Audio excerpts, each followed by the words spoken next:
Hello student.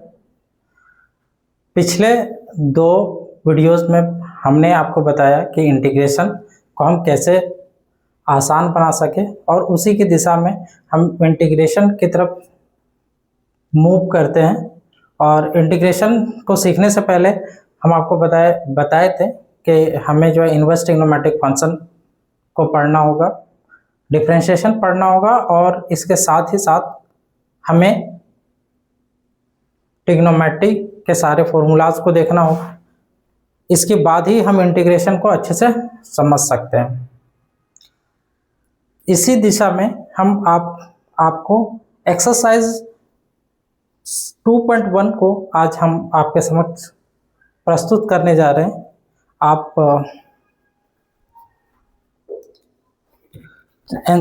ये जो है ना एनसीईआरटी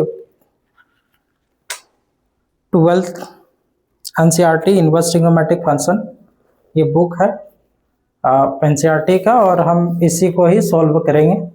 ठीक है, चलिए स्टार्ट करते हैं। एक्सरसाइज 2.1 एक्सरसाइज 2.1 को हम स्टार्ट करेंगे। इसमें मेरा पहला क्वेश्चन है,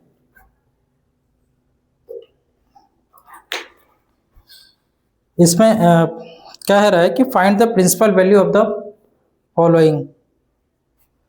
तो हमें प्रिंसिपल वैल्यू फाइंड करना है। प्रिंसिपल वैल्यू यानी कि मुख्य मान निकालना है। तो हम मुख्य मान कैसे निकालेंगे? कल एग्जाम्पल के थ्रू हम एक एग्जाम्पल लिया था और एग्जाम्पल के थ्रू हम लोग सीखे थे कि कैसे जो है हम मुख्य मान को निकाल सकते हैं। आज एक्सरसाइज 2.1 का पहला क्वेश्चन स्टार्ट करने जा रहे हैं। इसमें पहला क्वेश्चन दिया हुआ है साइन इनवर्स -1/2। ठीक है ना। अब इसको हम बनाते हैं। आप देखिए, सबसे पहले क्या करना है, हमें जो क्वेश्चन दिया हुआ है उसे हम मान लेते हैं। कुछ भी x y z कुछ भी जो मन करता है आप वो उसे मान सकते हैं। तो यहाँ पे let y equals to sine inverse -1/2। इनको जो है हम y मान लिए। अब हम क्या करेंगे, इसको इनवर्स को इस साइड लाएंगे तो आ जाएगा, बन जाएगा हमारा sine y equal to -1/2। Sine y equal to -1/2।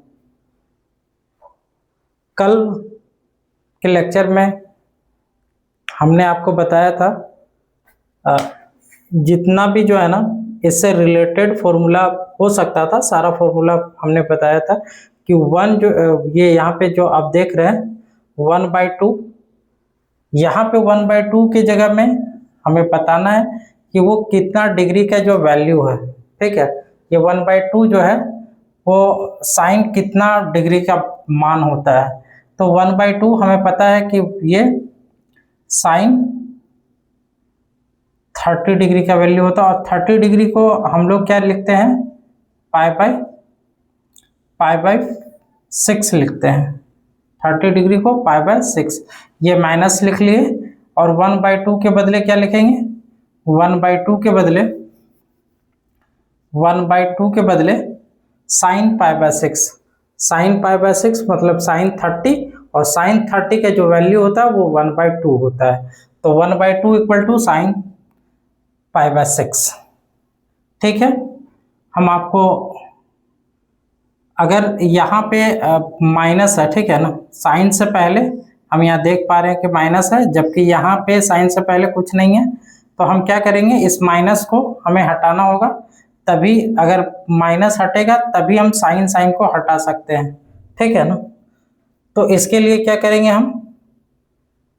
इसके लिए हम जो है वो कुछ फॉर्मूला लिखते हैं, वो आप साथ में इसे भी देखना है।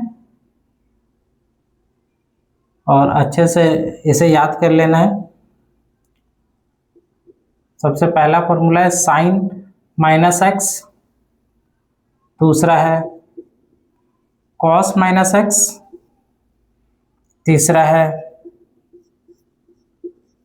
tan माइनस एक्स, चौथा है कॉट माइनस एक्स, पांचवा है सेक माइनस एक्स, छठा है कॉसेक माइनस एक्स। ठीक है, आप ये देख पा रहे होंगे कि जितना भी यहाँ पे ट्रिग्नोमेट्रिक फंक्शंस हैं, जितना भी ट्रिग्नोमेट्रिक फंक्शन है, सबके एंगल में जो है, एंगल के में माइनस है। साइन में भी माइनस, इस इनके एंगल में माइनस है, कॉस के भी, टेन, यहाँ पे जितना भी ट्रिग्नोमेट्रिक फंक्शन देख रहे हैं सबके एंगल में माइनस है। तो हम इस सब फॉर्मूला को कैसे आसानी से याद रख सकते हैं। आप कॉस और सेक को मार्क करिएगा। ठीक है, कॉस और सेक को मार्क करिएगा और ये ध्यान रखेंगे कि कॉस और सेक ही ऐसा है जिसमें से ये जो नेगेटिव साइन है वो हट जाता है। ठीक है, यहाँ पे हमें नेगेटिव साइन दिखेगा नहीं। अगला इसका फॉर्मूला क्या बन जाएगा, कॉस एक्स, नेगेटिव साइन यहाँ से हट जाएगा। ठीक है, और इसका फॉर्मूला क्या बनेगा, एज इट इज, जैसे यहाँ पे हम लोग माइनस हटा दिए, सेम उसी प्रकार से इसमें भी माइनस हटा देंगे तो ये हो जाएगा सेक एक्स। ठीक है, नेगेटिव साइन हट गया। इसके अलावा जितना भी हम यहाँ पे फॉर्मूलाज दिया हुआ है सब में जो है क्या करेंगे, सब इनका जो फॉर्मूला होता है सब में माइनस निकल जाता है। ये साइन माइनस एक्स है तो माइनस हम लोग बाहर कर लेंगे और लिखेंगे साइन एक्स। फिर उसी प्रकार से हम लोग टेन माइनस एक्स है तो माइनस को बाहर कर लेंगे, माइनस टेन एक्स। ठीक है, और इसमें से माइनस को बाहर कर लेंगे तो माइनस कोट एक्स, और इसमें से जो है माइनस को बाहर निकाल लेंगे तो बचेगा माइनस कोसेक एक्स।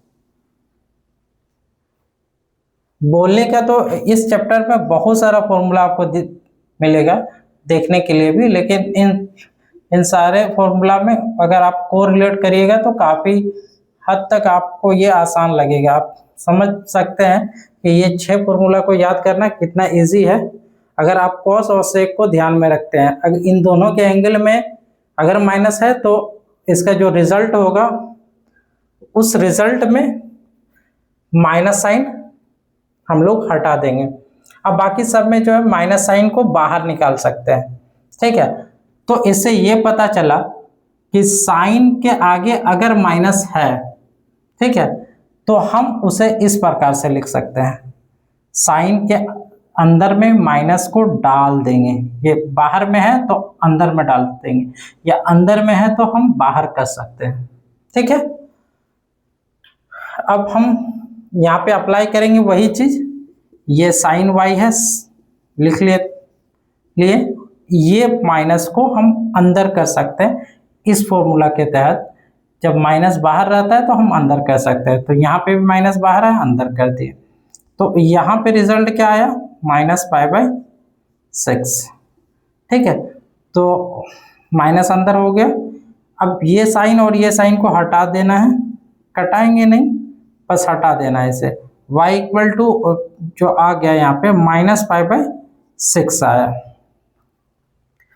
अब ये जो -6 है वो बिलोंग कर रहा है कि नहीं, सदस्य है कि नहीं, तो किसका सदस्य है कि नहीं, तो साइन इनवर्स का सदस्य है कि नहीं।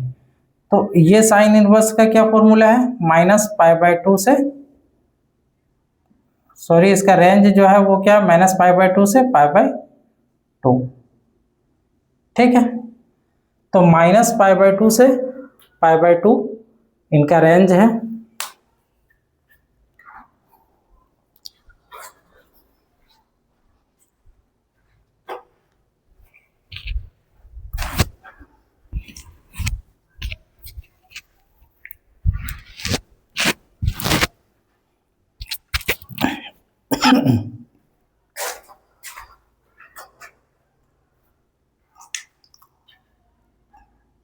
साइन इनवर्स का रेंज -π/2 से π/2। तो ये हम देखेंगे कि ये -π/6 मतलब -30, और -30 जो है वो -90 और +90 के बीच में आता है कि नहीं। तो -30 ये 0 है, ये -90 डिग्री है, और ये प्लस का 90 डिग्री है। 90 डिग्री को हम लोग π/2 लिखते हैं ना, 90 डिग्री को π/2 लिखते हैं, और -90 को -π/2 लिखते हैं। और तो ये साइन इनवर्स का रेंज होता है, -90 से +90 जो है वो साइन इनवर्स का रेंज होता है। इसके अंदर -π/6 0 है, -π/6 मतलब -30, -π/6 इसी -30 को -π/6 लिखते हैं।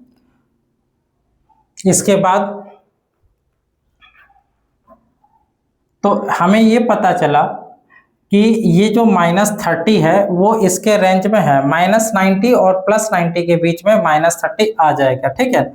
तो इसके रेंज में ये है, अगर ये है तो हम कल ही बताए थे कि ऐसा अगर हो कि वो उसके रेंज में, ये यहाँ पे जो भी वैल्यू आए और ये वैल्यू जो क्वेश्चंस दिया हुआ है उसके रेंज में अगर आ जाता है तो आंसर वैलिड कहलाता होता है, ठीक है। तो आंसर क्या हो जाता है, वैलिड हो जाता है। अगर नहीं होता है तो हमें प्रोसेस करना होता है, इसमें जो है ऊपर के प्रोसेस में सुधार लाने की ज़रूरत पड़ती है। तो यहाँ पे हम क्या करेंगे कि अब फाइनली हम लोग बिठा देंगे, अतः, या जो इंग्लिश में लिखना चाहता है वो हैंस का प्रयोग कर सकते हैं। अतः y का वैल्यू क्या है, साइन इनवर्स -1/2, और इसका मान निकला -π/6, ठीक है। अब हम आपको कुछ जो है कल के क्लास से रिलेटेड कुछ सवाल अभी आपको दे रहे हैं, क्वेश्चंस के रूप में आपको बताना है, और थोड़ा रुक के जवाब देना है। वीडियो को पॉज करके आप जवाब देंगे इसका। पहला है, रेंज सबका पूछ रहे हैं, आपको रेंज बताना है, जिनका रेंज पूछेंगे उसका रेंज बताना है। आप पहले बताइए कॉट इनवर्स का रेंज क्या होगा, यहाँ पे बताना है आपको। दूसरा, सेक इनवर्स का रेंज बताना है आपको। और तीसरा, कोसेक इनवर्स का रेंज बताना है, ठीक है। वीडियो को पॉज करके आप वीडियो को रोक लें, और साथ ही साथ इन सारे फॉर्मूला का जवाब आप अपने नोटबुक पे दे सकते हैं, ठीक है। और उसे बाद में वेरीफाई कर लीजिए आप अपने नोटबुक से जो आपने कल लिखा था, ठीक है। अब हम थोड़ा सा और आगे बढ़ते हैं और कुछ पीछे से पूछते हैं, क्योंकि यहाँ पे हम आपको डे बाय डे आपसे फॉर्मूला और होमवर्क को कराएंगे। तो ये हो गया। इसके अलावे आप बताइए साइन π/3 का वैल्यू, कोसेक π/6 का वैल्यू, tan π/4 का वैल्यू, कॉट π/4 का वैल्यू, सेक π/6 का वैल्यू, कॉस π/3 का वैल्यू, tan π/2 का वैल्यू, कॉट π/2 का वैल्यू, कॉट π/3 का वैल्यू, हम आपको ये बता देना चाहते हैं कि आप इससे पहले का जो भी यहाँ पे आप पढ़ेंगे लेक्चर 3 में, तीसरे लेक्चर 3 में आप जो भी पढ़ेंगे उससे पहले मेरा यही गुजारिश रहेगा आपसे कि आप लेक्चर 1 अब प्लस लेक्चर 2 देख के आए, ठीक है। इसके बाद ही आप लेक्चर 3 पढ़े, जिससे आपको पूरा फायदा मिल सके, ठीक है। बाकी आप ये वीडियो को रोक के आप इनका जो है खुद से जवाब देना है आपको।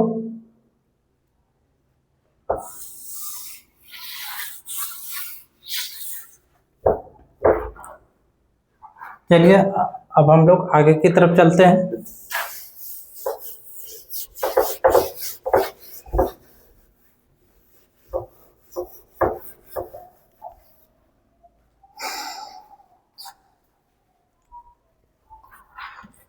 हमारा दूसरा सवाल है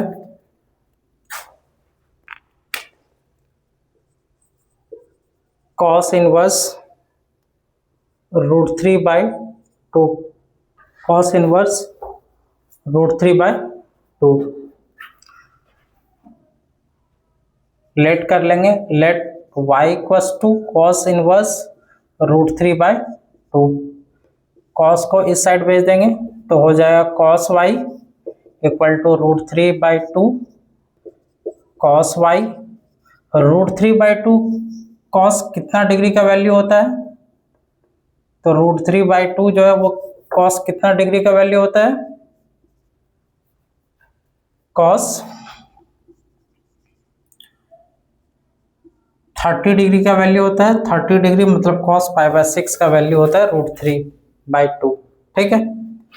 तो इसलिए y का जो वैल्यू हो जाएगा यहाँ पे cos और cos कैंसिल, और y का वैल्यू π/6, और ये π/6 जो है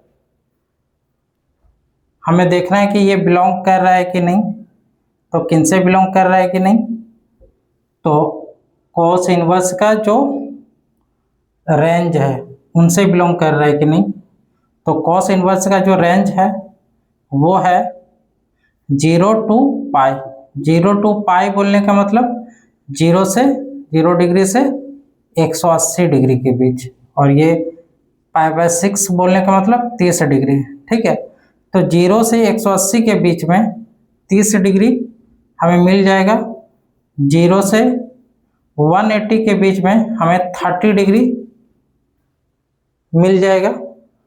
तो हम कह सकते हैं कि ये जो वैल्यू हमें प्राप्त हुआ है वो वैलिड है, ठीक है। तो ये वैल्यू जो है हमें वैलिड प्राप्त हो चुका है। तो हेंस y का वैल्यू कितना है? cos inverse √3/2 equal to π/6।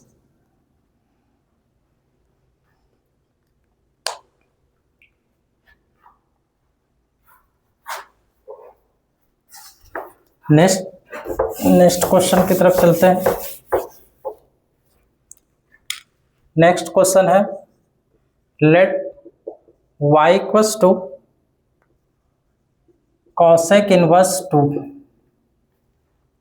Late y equals to cosec inverse 2। Direct हम लोग लेट कर लिए, ये सवाल यही है, क्वेश्चन यही है, cosec इनवर्स 2, और उसे हम लोग y मान लिए हैं। इस y को cos इनवर्स को इस साइड ले आएंगे तो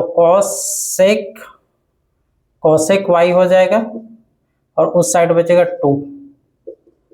cosec y 2 cosec जो है 30 डिग्री का वैल्यू होता है, और cosec 30 डिग्री को हम लोग π/6 लिखते हैं। तो यहाँ पे जो y का वैल्यू आ रहा है वो y का वैल्यू आया π/6, और cosec का जो रेंज होता है वो होता है -90 से +90, क्लोज इंटरवल पर -90 से +90, और इसमें 0 को हटा देना है, इसमें से 0 को हटा देना है, तो यही इसका रेंज होता है। तो -90 से +90 के बीच में ये +30 मिल जाएगा आपको, ठीक है। तो ये जो आपका अगर ग्राफ खींचना चाहें तो ये 0 है, ये -π/2 है और ये हमारा +π/2 है, और उसमें से 0 को छोड़ देना है, 0 को शामिल नहीं करना है, बाकी 0 को छोड़ के बाकी जितना भी एरिया है ये सब एरिया 0 को यहाँ पे छोड़ देंगे, और ये सब जितना भी एरिया है, ठीक है, ये सब जितना भी एरिया है वो सब किनका एरिया है, तो कोसेक इनवर्स का एरिया। ये सब एरिया किनका है, कोसेक इनवर्स का एरिया है, ठीक है। तो कोसेक इनवर्स का एरिया इनके बीच में है, ठीक है, जिसमें 0 शामिल नहीं है। और +30 अगर ढूंढना है तो हमें यहाँ पे कुछ +90 है, तो +30 लगभग यहाँ पे, यहाँ पे मिलेगा लगभग +30 डिग्री हमें यहाँ पे मिलेगा। तो इसके रेंज पे है, तो y का वैल्यू हम रख लेंगे, हेंस y का वैल्यू कोसेक इनवर्स 2 = π/6।